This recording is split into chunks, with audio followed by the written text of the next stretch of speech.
Metapius Dangers. Kyoto Ichiha бол энэ бол жинхэнэ эмо жаал юм. Тэр номл унших дуртай мөн мангач унших дуртай. Тэр бусадтай харилцах дургүй нийгэмшээгүй жижиг хүүхэд юм. Kyoto Ichiha өөрийнхөө ном уншиж байхад нь саад босон хүмүүсийг тархин дотор алж хятаж байлаа. Үзэгдэл Аналуу шилжив. Тэр бол ангийн хөөрхөн өхтийн нэг бөгөөд сэтгүүл дөөрхөн зургийг харуулад авчихсан нийтлэг чигсэн сургуулийн од охин билээ. Ана ангийн хүүхдүүдтэйгээ нөхөрсөх харилцах бөгөөд нилээд нийгэмшчихсэн эрэг нэг юм. Ана өөрийн хэн нэгэн хараад байгааг зөнгөөрөө мэдэрч баруун тишээ хартал Кёто байгаа зүг рүү хартал Кёто ичээд эмороод буцаад намаа уншина. Кёто чанг хитрхи шуугантай байсан учраас номоо ойлгож чадахгүй толгой нь эргэлдээд байдаг. Кёто хүн бараг байдаггүй номын сан руу алхаж үүдэн дээр нь очиж хаалгын нийтл дотор нь Ана сууж байх юм. Хизээд ирчвэ. За Ана ямар ч байсан нэг зүйл хийж байгаа болтой. Гэвч хитрхи хэцүүс амандаа хийчихсэн учраас яриа нөхд ойлгомжгүй байдаг. Кёто юу хэлснийг нь ойлгоогүй цаа гэж хэлээ цаашаа ном хайх гэж байгаа юм шиг номнуудын голд ороод Анагийн ажиглаж эхэлдэг. Ер нь бол Ана талтай юм бэлээ л дээ. Энэ Кёто. Гэхдээ Кёто бол намхан, Ана бол өндөрлөлтөө. Гэхдээ өндөр ном хайр сэтгэлд бол хамаагүй билээ. Ана өөрийнхөө нууж байсан чипсийг гаргаж ирээд идэж эхэллээ. Ана юм идэж байхдаа маш ад жаргалтай байх юм. Тэр дараа нь нэгэн кардон цаасан дээр өөрийн хичээлийг хийж эхэлдэг. Ана одоо цаасны хутга хэрэгтэй байдаг. Кётод яг азар цаасны хутга байж таарна. Кёто өөртөө байсан цаасны хутгийг гаргаж өглөө. Кёто жижигхэн биетэй учраас өөрийгөө хамгаалахын тулд цаасны хутга авч явдаг бололтой. Японд юу ч болоод идэв бүүм. Кёто жангтай орсон чинь цаасны хутга нь ширээн дээр нь буцаагаад тавьчихсан байдаг. Эможал миний ширээг Ана мэддэг юм байна. Намайг анзаардаг юм байна гэж дотроо бодно. Номын санд дахиад нэгэн хос бие биедээ харайлчлана. Кёто Ичихава нууц үйл явдлыг ажиглаастай дараагийн өдөр нь Кёто сэтгүүлийн дэлгүүрээр явж байгаад Анаг ямаадаг тарна. Ана сэтгүүлээ сонирхож байх юм. Кёто ч сэтгүүл худалдаж авна. Тэгээд уншиж байгаад би юу хийгээд байна гэж өөрийгөө гайхаж сэтгүүлийг хогийн саманд хийж орхино. Ана нэгэн хүү Харио Нажо гарнаас нь татаал бараг л надтай болзооч надтай үерхээж гэж асуух мөчөд тэр үйл явдлыг эмо жаал Кёто холоос харж байсан учраас дуугаа тэр хоёрын зөв рүү урсгаж анхаарлыг нь сарниулж дугуунд бүр услуу унаж оччихдог. Ана сая болсон үйл явдлыг хараад Кётод өөрт нь талтай гэдгийг гадарлаж эхэлдэг. Дараагийн өдөр тэр хоёр номын сандаа дахин таарна. Кёто ч нууцаар ажиглаж харин Ана нууцхан амттангаа эцээр тэр хоёр бие биедээ татагдж байгаа болтой. Анги руу үзэгдэж шилжихэд гадаа үнэхээр халуун байсан учраас хүүхдүүд маш их халууцаж байгаа харагдана. Ана дотроо Кётотой ийм олон найзтай юм байж яагаад ганцаараа амттан номын санд иддэг юм болоо гэж бодно. Яг тухайн мөчид Кётогийн найз Шоу Адачи гарч ирнэ. Яриа өдөж олон юм асуусан боловч Кёто номоо уншиж өөрийгөө цэвүүрээр өөрийгөө хөргөөд манай найзыгаа үлдээнэ. Манай хоёр дараа номын санд орж дахиад таарна. Анги дотор байгаагаас илүү татан харилцах болжээ. Кётогийн цэвүүрийг нь Ана өндөрч гарав. Ана тэгэхээр гоё нэртэй юмаа гэж хэлнэ. Кёто ч Анагийн хөлдөрсөн биеийг харчихна. Ана нэг найз нь гинт уцаар залгаад ярина. Тэгээд Ана ширээн дор орчихдог. Тэр Хабаши найз номын санд орж ирээд Ана хаана байгаа юм бэ гэж ерөнхийдөө Кётогоос асуулаа. Дараа нь чихэр найзынхаа талаар ярилцаж яг тухайн мөчид Ана ширээн дороос би энд байна гэж хэлээд гараад ирдэг. Тэр хоёр номын сангаас гараад явсан хойно Кёто шууд 0 ороод шэнэ мэдээж маш их шээсээ төвчээд суугаад байсан юм байлээ л дээ. Тун удалгүй нэгэн баяр болох гэж байгаа аж. Хүүхэд бүр баярт дуртай байдаг. Тэгсэн нөгөө Харио Нажо дахин гарч ирэн Ана ямаг найрах гэж дахин үзнэв. Үзэгдэл Кёто Ичихава Ана хоёр лөө хамтдаа хотын газрын зургийг үзэж байгаа. Одоо л тэр хоёр хоёулахны үлдлээ. Тэр хоёр бусдаас нэг л дотн байхаас гадна анх удаа хамтдаа селфи хийн. Чимээгүй байдлыг эвдэж Анагийн найз нар нь гаднаас ороод ирдэг. Анги руу үзэгдэл шилжчихэд Кёто зураг зурнаа. Тэр Тулантай манганы гол дүрийг өөр шигээ зурч харин Анаг Ямадаг игдүүтэй гол дүрийн охиноор зурчихсан байх нь тэр.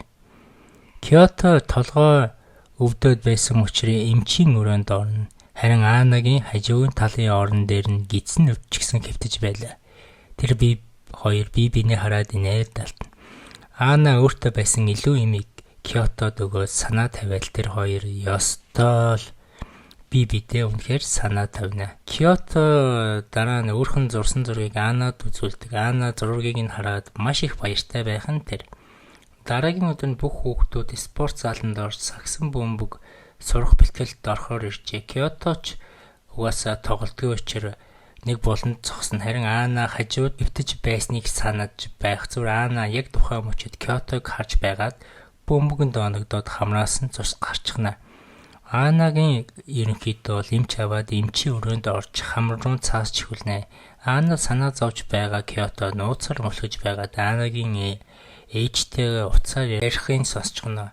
Ана ч би чухал шүдэл гүйцэтгэх чадахгүй болчихлоо гэж уйлж байхын сусна. Анаг сонсоод Кёто ч бас уйлж ирэх. Кёто ч орон дор уйлж байх юм. Ана гар утсаа доошоо унах тухайн мөчөд энэ зурж өгсөн анимийн гол дүрийг скрин лок дээрээ Ана тавьчихсан байдаг. Кёто ч өмнө нь өөртөө тохиолдсон гоё дурсамжуудаа бодох зуура дараагийн өдөр рүү үзэгдэл шилжинэ. Анагаас хүмүүс хамран зүгээрүүл гэж асууж байх юм. Ганцаараа шатан дээр байхдаа уйлж дараа нь цаас ашигсаар байтал цаас нь дуусчихдаг. Кёто ч номын сангийн ширээн дээр цаас тавина. Кёто бүх ширээн дээр цаас тавина. Учир нь өөрийгөө тавьсан гэдгийг мэддэхгүй тулд юм. Анад л санаа тавьж байгаа нэг хэрэг юм да. Анач номын санд орж ирээд л юмаа идэж эхэлдэг. Кёто дахин номын санд Анаг харсандаа маш их баяртай хараг. Ана дараа нь цайны цагаар тарга цүхэндээ хийж дараа нэг зүйл найруулж манай хоёр иддэг. Яг тухайн мөчөд багш гаднаас орж ирээд та хоёрын юугаа хийгээд байгаа юм бэ гэж хэлж гарна. Ана ууж байгаа зүйлээ хахаад өгөхөөр шахан дараа нь Рин Канаё гэдэг охин номын санд Анаг ер нь л хайж ороод ирдэг. Яах гэж вэ гэвэл энэ охин л Анагийн хамрыг хугалчихсан юм байлээ л дээ. Тэгээд уушлахгүйгээд дараа нь манай хоёр бүр дотн болчихсон. Бүр хамтдаа дугуй хамт унаад дараагийн өдөр нь нэгэн багш орж ирээд сургуулийн номын санд маш их юм идэх юм аа. Хог олдож байгаа учраас дүрм журм хэрэгтэй гэж хүүхдүүдэд хэлдэг. Дараагийн өдөр нь хүүхдүүд нэг баг болох ёстой гэсэн чинь Кёто Анагийн багт орно гэж гараа өргөд уулан л бидээ дотн босоор байх нь тэр. Бороо орно. Ана яана надад шүхэр байхгүй гэж хэлэхэд Кёто өөртөө байсан цуваа Анад өмсүүлээд тэр хоёр цаашдаа явж байтал Анагийн зөвхийг ухаж байгаа шүхэр болно. Дараа нь Ана хандаж наа чи эвдэрхий гэж хэлдэг. Үнэн үү удлаг бөө мэд. Тэр хоёр бороонд хөгжилтэй байж байгаад сална. Дараагийн өдөр сурагч нар асар том манга бүтээдэг газар ирлээ. Энэ бол Кётогийн хувьд маш чухал юм. Кёточ Пакигийн яг гар ориг зургийг хараад баярлана. Манай хэдч лефт ашиглаж доош буух үед Кёто Ана хоёр харц тулаад листол хосуучиг баларч өгнө. Төдөөдөлгүй Ана Кёто хоёр бусдаасаа салж хамтдаа хойлохноо метрогоор явна. Энэ бүхнийг харуул нөгөө хоёр чинь бүр нилээд дотн болчихсон гэдэг нь тодорхой. Кёто Анад хайр сэтгэлтэй холбоотой манга өгөөд дараагийн өдөр номын санд шинхэн дүрм бичсэн байдаг. Чимээгүй юм уу номын санд юу ч идэж болохгүй гэсэн дүрм байх нь тэр. Яг нөгөө хоёр чинь багшид баригдах шахнаа. Тэгтээ аргалчихдаг. Дараагийн өдөр нь Кёто компьютер ухаж байгаад Ана Ямада зурагтаар гарч байгаа гэдгийг мэдээд яг үүсэх гэж доошоо буусан чинь тэр нэвтрүүлэг нь дуусчихсан байдаг. Маргааш нь гадаа биеийн тамирын хичээл орно. Хамтаа гүйж дасгал хийгээд бие босгоход нь тус болоод л үнэхээр л бие халамжилж эхэлнэ. Дараа нь эмчит үзүүлгийн өрөөнд орчоод өндрийн жингээ үзэл үнэхээр зугаатай өдрүүдийг өнгөрүүлнэ. Мөн ангид өөрчлөлт ордог. Хүүхдүүдийн суух суудлын байрлал өөрчлөгдөнө. Дараа нь манай хоёр хамтдаа номын сандаа орж киноны талаар ярилцсан. Дараа нь шүүгэн дотор ороод бас сонин нилээ дотн ярилцаж эхэлдэг. Дараагийн өдөр нь Кёто Ичихивад зурагтаар Ана оролцож байгаа ТV шоуг үзэж чаддаг. Яг хэвдээ Ана бол тэгтээ ТV шоунд нэг үл ярьдаггүй бөгөөд тун баг оролцсон байдаг юм байлээ л дээ. Сургууль дээр ягаад ч юм Кёто Анагийн ээж нар нэрээд тэгээ Кётогийн ээж Анатай ярилцаал чихэр мэхэр өгөө танилцж авна. Дараагийн өдөр нь Кёто Анатай улам бие биедээ дотн болчихсон. Дараагийн өдөр нь Кёто бороонд явж байгаа талуурч Кёто Ичихава бие муудаж байгааг мэдсэн Ана Кётогийн гэртэн ирж санаа тавина. Кёто хувцас сольж байхдаа ухаан алдаад л баг гүнж юм уу аль нь ирэхтэй юм бэ. Тэгсэн чинь Кёто Ана хувцсын солиод орон дээр нь тавиад яваад өчгсөн байх нь тэр.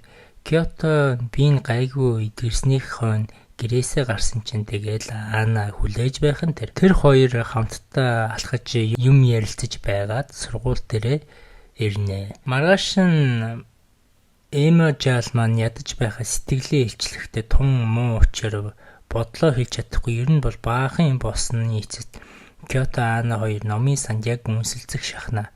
Тэр үйл явдлыг ядаж байхад хүмүүс харах шахсан Эмо жаал Кётогийн тэр үйл явдлаас болж Анатай жоохон зайгаа бариад байдаг ичимхий юм шиг байгаа юм да. Ана Ямада шууд Кётог ангиас гарч байхад нь татаж байгаад ханад налаад өөртөө тохиолдож байгаа хэцүү зүйлсээ хэлнэ. Манай хоёр ч ярилцаад тэрвэрлдээд ойлголцсон. Дараа нь гадаа юм идснийхэн дараа гэртээ харьцгаана. Маргааш нь ойлголцсон хоёр маань бүтэн өдөржин уцаар чадалж дараа нь өдрүүд нь болзоонд хамт явна. Тэр хоёрын анхны болзоо. Кёто ямар ч мэдрэмжгүй хувцсан байхад Ана нэг толгой хамтдаа цаашаа явна. Тэр хоёр нь нэгэн кофенд ороод тэр хоёр идэх зүйл захиалаад ёстой л хөвгөлтэй өдрүүдийг өнгөрүүлж эхэлдэг. Дараа нь тэр хоёр юмаа идэж дуусныхаа дараа дэлгүүр хийснэ. Мэдээж өрөө болцож байгаа хоёр метронд сууна. Гар гараасаа хөтлөөд үнэхээр л одооноос их болцож эхэлсэн хосууд болчихсон байлаа. Тэр хоёр дараа нь гудамжинд алхаад гэртээ орно.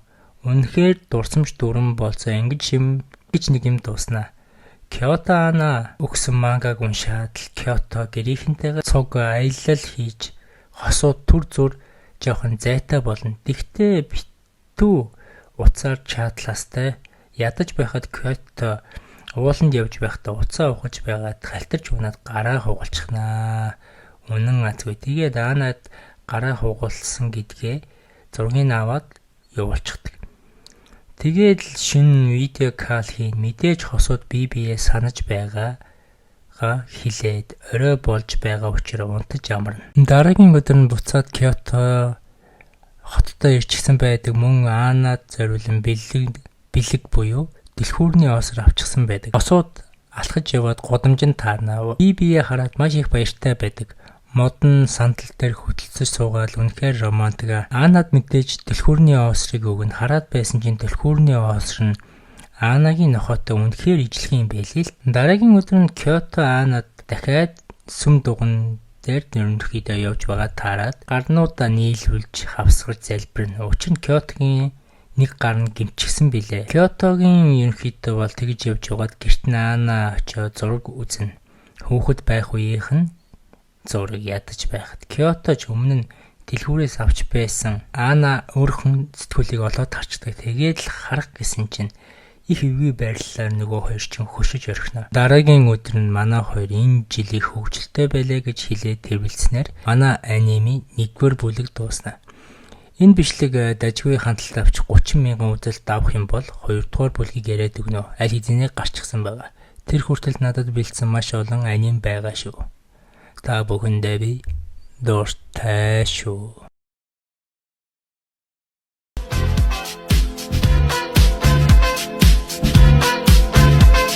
Lady, I just feel like I won't get you out of my mind.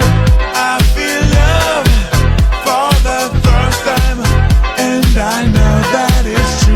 can't tell by